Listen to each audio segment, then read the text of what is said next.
You know, the babies, when they're in their mother's womb, they cough like this. You look at scan, babies inside their mother is cough. It's when they're born, they stretch.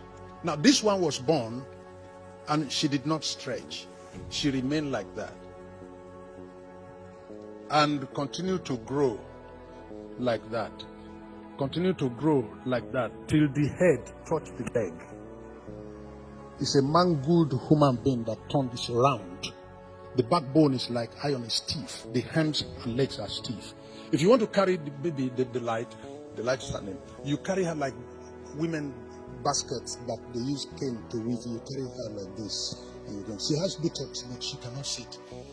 If you put her to sit, you need to support her with pillow on both sides, otherwise she's going to fall to one side or fall to the other side. If you want to feed the light, you go down and look for the mouth from down to put the food to eat. She can swallow it though. She can't talk. She whenever we have guests visiting the orphanage, we carry her to go and hide. Because it's not a sight you want to show. People are likely to ask what happened, and we can't explain. In the University of Ilorin Teaching Hospital, we were told they gave the name a disease. The disease has a name. But in this whole world, only 3 people have that type of sickness. And so where are you going to find the medicine? If you find the medicine at all, it will not be in Ilorin.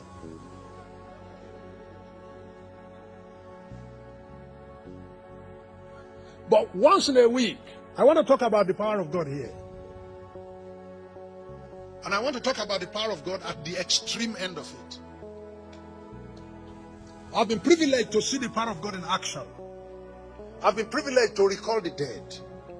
But now I'm not talking about that. I'm talking about the one that is not dead, but is not living either.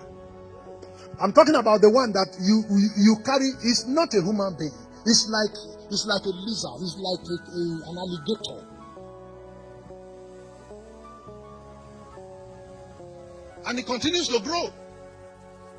But growing like that, a monster. When the head had reached the leg, and there's no more space for extension, so it began to increase the size. Once in a week, the staff in our orphanage will put this child in the middle and be praying and fasting. That's what they do once a week. And they did that for years. And they were never going to say, because we prayed the whole of last year and there was nothing happening, we're not going to continue to pray. You continue to pray. Men ought to pray always and not fail. You continue to pray. One day there was a shout in the orphanage, a scream. Hey! And everybody ran out. Because we live in the bush. I live in an estate of 15 houses. Because each time a group of those children have grown up and they are approaching teenage years, they're developing breasts and becoming girls, then you need to separate them. I have to build a house almost every year. And separate them. You need to separate them. You need to keep separating them.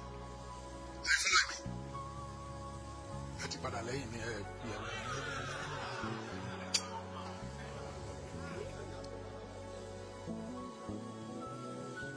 So, we came out, what is it? Could it be a snake bite? Could it be a scorpion sting?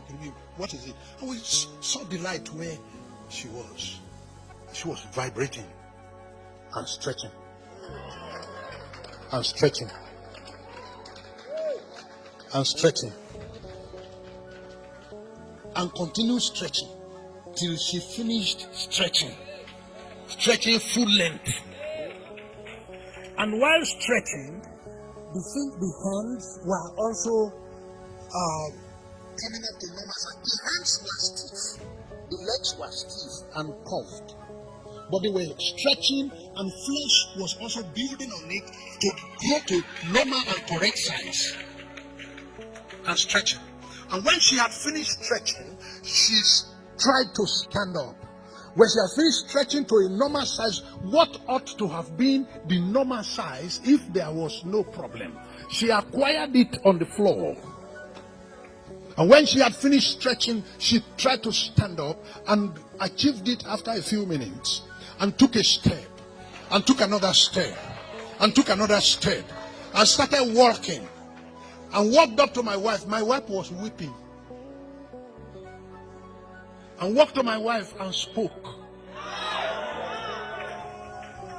She had never spoken in her life. The day she stretched was the day she stood. The day she stood was the day she walked. The day she walked was the day she spoke. And we never knew that all the time that people were talking around her over the years, that she was hearing. But as if that was something enough, you could hear and not speak. She got up and expressed herself.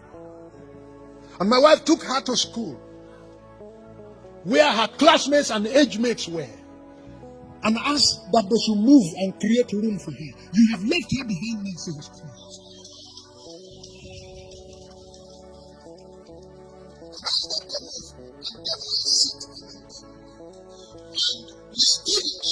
She understood what they were teaching. This cannot be normal. Then you sit down there and say there is no power of God. We will leave you behind. It's as if God was making a human being in one day.